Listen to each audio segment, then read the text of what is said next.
Welcome back to One on One, New York's longest sports call-in show. I'm Taylor Mascetta with Thomas Aiello and Kennan Troy, and we're going to pivot to the collegiate level right now. Yes. And I just got to say, it's chaos right now. When is it not chaos? That's why I love college sports. Yeah. So just quick refresher: USC, UCLA completely shocked the collegiate landscape. They're moving to the Big Ten, which I'm a little confused about, like distance-wise. I'll get into that, but. So this is leaving the Pac-12 in absolute shambles, and it looks like the ACC and the Big 12, they're scrambling to prevent their schools from also getting poached. So, guys, what are your thoughts on this? Do we think, like we're talking about, like, Big 12 is looking to see if they can, like, capitalize and see if they can, like, get some people in? Well, yeah. So I guess I'll go first. So they're already adding Houston, Cincinnati, and Central Florida, and I think BYU is the fourth BYU is going in. Yeah, so they're already going to the Big 12 in next July, so a year from this month. Mm-hmm. The Big 12 is going to really shake. So that leaves the American Conference, the BYU's in the – what are they in again? They were in – I think it's the West Coast Conference. West Coast. They're in the West Coast, and Central Florida – I don't even know where they are. Oh, they're in the American too, right? Yeah. That's 3 American teams and a West Coast Conference team. I don't know, because the Big Ten just ruins this because they buy out UCLA and USC from the Pac-12. So now Texas and Oklahoma are already on the move, though. Where are they going again? They're going to SEC. They already left the Big 12 long before the Big 10 did anything. Don't put anything on Midwest football. No, but I just find it. I can't. I mean, I just find it so crazy that the Pac-12 of all leagues would break up. The way, and the UCLA and USC, the two staples of that level of college sports, are just going to leave for the Thanos that is the Big Ten. And what confuses me is that Big Ten is mostly Midwestern and Eastern Coast schools. UCLA now you get and California. USC, not even California. They're all the way on the other side of the map. And Yeah. I'm thinking this from an athlete's perspective. Like, the how are you going to traveling. sleep? Yeah. What are they going to do? Are they going to be flying? Is UCLA going to be flying to Rutgers for a basketball game? These players are going to be exhausted. They're going to be going jet to the Rock. lagged. I just don't I know it's the media rights deal is the big reason why they're making UCLA's in crazy amount of debt. But think of the players. I don't know what's going on. I was really shocked when I saw that headline, and now I think it's looking more and more like the Big Ten and the SEC is going to be a Power 2 conference at this point. So. Yeah. I don't really just I don't even know. I think we're closer to conference dissolution as we know it now than we may even realize with all this moving, right? Yeah. Because you see that probably 3 of the 4 best teams in the American are poached. You could probably put Memphis into that conversation. Then they could leave too at any moment. Yeah, Who but knows? they've been poached, so the American is significantly weaker. Yeah. By significantly, I mean hanging on to dear life. The West Coast Conference only shot at legitimacy besides Fresno State and that Derek Carr, but for football it was BYU, and now they're gone. Yeah. And so the Big 12 is trying to assemble pieces of fractured Pac-12, maybe of fractured American, and I think as much as this is not the best, I would say, I'm going to spins on this to say I think this is very positive. Because for too long, it's been the blue chips and everyone else. And we see it every year with only 4 college football playoff spots. And, this year was the first year they let in a, mid-major school in Cincinnati who got absolutely pumped by... Sauce was on that team, right? Yeah, Sauce Gardner. Okay. Yeah, by... Not college football guy. By Alabama. And that was kind of, kicked up some dust because everybody for all these years has said, oh, you got to let in, UCF when they went undefeated. Or, how's Notre Dame getting in? They don't play a conference tournament game. Now, with everyone realigning, I think it's going to lead to more parity in college football. My only concern, though, is you cannot lose some of the most ingrained rivalries in this sport. For example, there's talks of, if the Big 12 continues expanding, they're probably going to poach some more Pac-12 guys. So you're probably thinking Arizona, Oregon, Washington. But where does Oregon State factor into that? Because the Beavers aren't normally good at anything that isn't baseball. And let's be honest, you're not rebranding and getting TV rights for baseball. They made the NCAA tournament a couple of years ago. In hoops. Yeah, in hoops. it's like every couple of years. So thinking about it that way, I do agree with that. But some of the Pac-12 teams, like Gonzaga, should be going to the Pac-12. They should not be in the West Coast Conference. I want to see that. Yeah. I want to see that. I don't think they should be there. I think who are some other California teams? Wow, I'm really blanking out on here. I'm blanking out. I know Cal's in the Pac-12, right? Cal's in the Pac-12 Stanford. already. Stanford. No, they're in the Pac-12. Yeah. But keep in mind, though, this regrouping right now is only for college football. Right. College basketball remains untouched in terms of it's solely college football. You can operate through what conference, because some teams jump conferences, and there's schools and like that only play one sport here, one sport there, depending on what the shakeout is. So it's going to be, for me, super interesting to see how much this impacts the world of other college athletics, namely college basketball, because we're so used to the rivalries and how the tournament is seeded is dedicated because of that. Is predicated upon what schools, certain conferences get one school, but if those conferences merge, they no longer exist, who gets in from where. But also still touching on football. I don't want to live in a world where Oregon doesn't play Oregon State. I don't want to live in a world where Oklahoma doesn't play OSU. And that's like what we need to see. That's what people are tuning in for. And that was another thing I was a little confused about with the Big Ten UCLA thing. East Coast watchers are going to be, they're not going to want to stay up and watch a West Coast game like super late. Well, Keenan will. Keenan would stay up. Right? To watch what, the Pac-12? West Coast, yeah. West Coast football. That's what the Pac-12 is made for after. But I'm saying like Big Ten football, when Purdue goes to play UCLA, you'll stay up for that?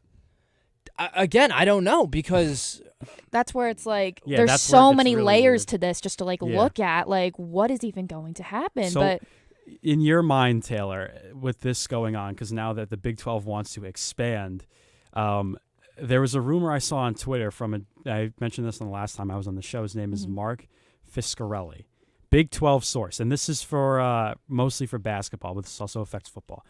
In the wake of USC and UCLA going to the Big Ten, Kansas has talks internally to try to go to the Big East as soon as 2025. Big East? And keep football independent. Because of basketball. Really? Which logistically makes sense. That makes sense for basketball, definitely. Yeah, but in your opinion, when they start going independent for football, does that really kill the Big 12 in terms of what they're trying to do? Or do you think it's just gung-ho, we're just going to live with it? Where do you think that can stand? Well, I feel like the Big 12 is definitely getting a bolster from adding, you got your Cincinnati's, you have your BYU's coming in, so I feel like that's definitely going to keep them in the loop.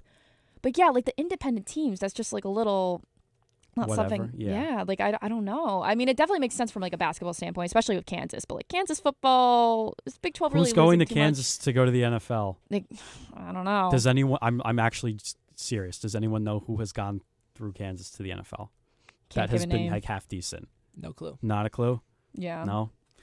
Well, I mean, again, that's just a rumor out there. Does Gonzaga, someone threw out the idea Gonzaga goes to the Big East. Someone suggested Fordham goes to the ACC strictly for basketball. Yeah. So that I say, when they win the A10 multiple times, who the heck knows when that's going to be. But that's really, because it really trickles down. And I think you make a good point, because it's strictly a football decision, and you made that as well, Keenan. But now you have to think about the other sport in collegiate athletics that really makes them all this money, and that's March Madness. Yeah. And I know there's other sports. I respect that. I'm not throwing – I almost dropped my pen. I'm not throwing shots at baseball or this or that. But March Madness makes the NCAA their most money. It's not even close. Yeah. It really big isn't time, even close. Big time. So we talked about this too in the back room. Yeah. Because Temple was – probably one of the most successful mid-major college basketball teams ever with Chaney, and then Fran Dunphy took over, and then he kind of ran it into the ground more or less. But when they left the A10 to go with the AAC to focus on their football, how much more emphasis do you think is getting put on that, especially with the Big 12 trying to expand? And do you think it could have a positive effect on the overall landscape of collegiate athletics? With colleges moving into... Because of football, but the basketball program suffers in a way. Yeah. What effect do you think that has long term? I feel definitely, let's say a smaller school jumps up to a Power 5 big conference. Yeah. They're going to, it's going to be tough for them to reach the top of the rankings with basketball. They might not really be used to it. So I feel that'll be definitely something interesting to keep an eye out, especially if a lot of these non-Power 5 schools are trying to make a jump into the Power 5, but I think we just have to wait and see how like the players react to it, for sure. I think it hurts the mediocrity schools in those divisions. I guess I should say mediocre, not mediocrity. Just the okay teams, like the Nebraska. Not even Nebraska. I know Arkansas. So I'm going to use Arkansas as an example because traditionally Arkansas, or even Auburn, thought as traditionally good to dominant, depending on what school we're talking about here, football programs. And now their basketball programs has slowly taken off. Yeah. And I think, they benefit from an SEC that isn't a powerhouse and hasn't had a team that makes you drop your jaw since we're talking Al Horford, Joakim Noah, Florida Gators. Yeah. Now with the realignment coming in, you're adding teams of Texas, who you never know what you're going to get, Oklahoma, who you never know you're going to get. But the more movement we see, I think the more styles and blends of college basketball we're going to see, which I don't know necessarily are going to be a good thing. Yeah, I think it could be weird. The addition, so if you're a team in the Big Ten, for example, let's say this season, you played Purdue, who is nationally ranked. You played Michigan, who is nationally ranked. Michigan State was ranked. Played Michigan State, who is nationally ranked. Indiana at one point. Indiana at one point was nationally ranked, even though they were frauds. Illinois, nationally ranked. Iowa sometimes can turn it. You know what I mean? Yeah. There's a very black and blue schedule of you're going to go here, you're going to get beat up, they're going to come to your place, it's going to be loud. The atmospheres, I feel like, is what's going to suffer most, and that's going to be felt across all sports because we've been talking about it the entire time. No kid out in L.A.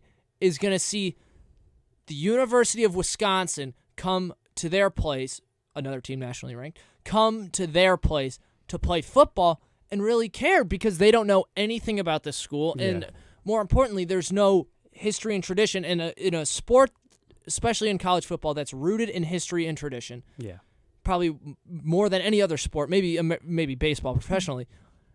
To lose some of those rivalries, because it's going to happen because of the money given out, and it's clear from the jump that no team has loyalty, no school that is. No, because NIL and the portal, I mean, you're probably a little bit more in tune to this because you run track at Fordham. Yeah. That stuff has an effect on the big schools, more so than it does mid-majors, because now that's become a tool to build your program. If you look at, I'm going to use Fordham for the example, Kyle Neptune, what did he do last summer? He pulled 11 kids from the portal. Yeah. Right? We look at George Mason. They'd pulled a bunch of dudes from the portal. You can say the same thing for, I don't even know. Like St. Louis gets leftovers from Oregon. So the point I'm making is, like, the mid-majors are going to benefit from their teams being better. Are they going to bring the money in really remains to be seen. Yeah. That could be the issue. And, like, the NIL, it's just such a powerful tool. It's like you get do you guys even know what that is? I still don't know. I'm still like a little confused at how it all works, but it's really just interesting because like there are like schools that are just throwing millions of dollars to these like high schoolers to get them to come to their like just for like media deals. Yeah. But yeah, Kentucky. Yeah. But it's just really like interesting to see how it's gonna like shake out. Yeah. You know what I'm kind of interested in? Where is Notre Dame gonna go? I know people are kind of questioning that. To Mars. I don't know. For football.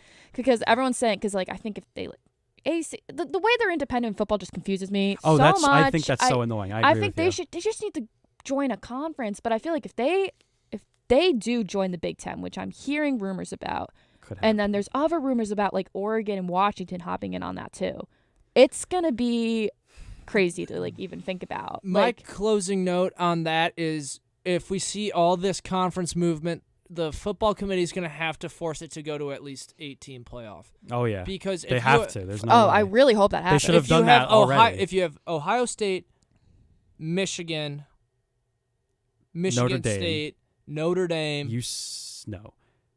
Georgia for football.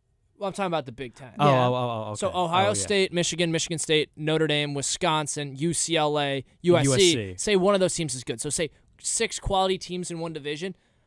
You can't rule teams out because they have 2 losses, and you're going to see that throughout every division, with the exception of the Alabamas of the world that just steamroll everyone. So hopefully it enacts change in a positive way. Yeah. But for me right now, I'm a little upset with the way this is shaken out, just because there's so much of college football that remains unknown because now schedules are going to become discombobulated with a lot of new rivals that really have no business playing conference games halfway across the country. Well, you know what college should do? They should just delete all of the other conferences that aren't the Big East or the Atlantic 10. Those should be the only teams that should matter. And then Fordham should win the league automatically because we're the most prestigious school in America. That's my 2 cents on it, right? Who's not with me on that? Raise your hands.